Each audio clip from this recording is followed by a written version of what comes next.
நில அபகரிப்பு திமுக ஆட்சியில் இந்த புகார் இல்லாத ஒரு ஆட்சியே இல்லை அப்படின்னு நம்ம பார்க்க முடியுது. தொடர்ந்து கருணாநிதி ஆட்சி காலம் தொட்டு ஸ்டாலின் ஆட்சி காலம் வரை திமுக ஆட்சியில் நில அபகரிப்பு புகாருங்கிறது அதிகரிச்சுக்கிட்டே இருக்கும் அப்படின்னு சொல்லுவாங்க. இன்றைக்கு ஈரோடு மாவட்டம் செஞ்சிவாடி கிராமத்திலிருந்து ஒரு 100க்கும் மேற்பட்ட கிராம மக்கள் நேரடியாக ஸ்டாலின் அவர்களோட வீட்டையே முற்றுகையிட்டு இந்த மாதிரி எங்களுடைய நிலத்தை ஆளுங்கட்சியை சேர்ந்த பிரமுகர் அபகரிக்க பார்க்குறாரு, அந்த அபகரிப்புக்கு எதிராக நாங்கள் புகார் கொடுக்கும்போது அந்த மனுக்கள் ஏற்கப்படலை அப்படின்ட்டு நேரடியாக ஈரோட்டிலிருந்து கிளம்பி சென்னைக்கு ஸ்டாலின் அவர்களோட வீட்டை முற்றுகையிடறதுக்கு வந்திருக்காங்க.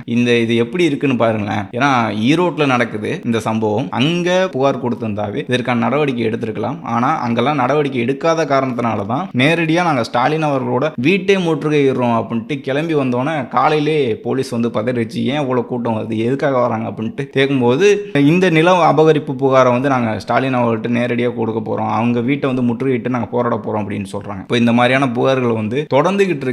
எல்லா இடங்களையும் இருக்கு, எல்லா மாவட்டங்களிலும் எல்லா தொகுதிகளிலுமே இருக்கு. அரசு சரியான நடவடிக்கை எடுக்குமா அப்படின்னா ஒரு கேள்விக்குறியா இருக்கு. ஏன்னா இப்போ அரக்கோணத்துல ஒரு மாணவி ஒரு பெண் ஒரு புகார் கொடுக்குறாங்க. அதை எந்த அளவுக்கு அலக்களிச்சு அதன் பிறகு இந்த புகாரை எடுத்திருக்காங்க. அவங்க ஊடகங்கள்ல எதிர்க்கட்சி எம்எல்ஏ கிட்ட போய் முறையிட்ட பிறகு ஊடகங்கள்ல பேசிய பிறகுதான் அந்த புகாரை எடுக்கிறாங்கன்னு சொல்றாங்க. பொள்ளாச்சி சம்பவத்துக்கு அந்த அளவுக்கு கதறிய திமுக ஆதரவாளர்கள் அரக்கோணம்ல ஒரு மாணவி ஒரு பெண் பாதிக்கப்படுறாங்கன்னா அதை விமர்சனம் செய்யக்கூடிய அளவுல தான் இருக்காங்க. அதற்கு சரியான நடவடிக்கை எடுக்கிற மாதிரி இல்லை. இது ஆளுங்கட்சியாக இருக்கும்போது எப்படி ஒரு நிலைப்பாடில் இருக்குது, எதிர்கட்சியாக இருக்கும்போது திமுக எப்படி ஒரு நிலைப்பாடில் இருக்குங்கிறத நம்ம இதன் மூலமாகவே தெரிஞ்சுக்க முடியுது. இப்போ இந்த மக்கள் பாதிக்கப்பட்டிருக்காங்க. ஈரோடு செஞ்சிவாடி கிராமத்தை சேர்ந்த மக்கள். அந்த நபர் யாரு, அந்த ஆளுங்கட்சி பிரமுகர் யாரு அப்படின்ட்டு இதற்கு சரியான தீர்வு எட்டப்படணும்னா இது பெரிய அளவில் விவாதமாகணும். அப்படிங்கிறதுனால தான் இந்த பதிவு மூலமாக மக்களுக்கு இந்த கருத்தை நான் சொல்லிக்கிட்டு இருக்கேன். இந்த புகார்களையும் பாருங்க, இந்த மாதிரி தொடர்ந்து பிரச்சனைகள் வந்துட்டு இருக்கு, தொடர்ந்து அரசின் மீதான விமர்சனங்கள் வந்துட்டு இருக்கு. இருந்தாலும் 2026 2029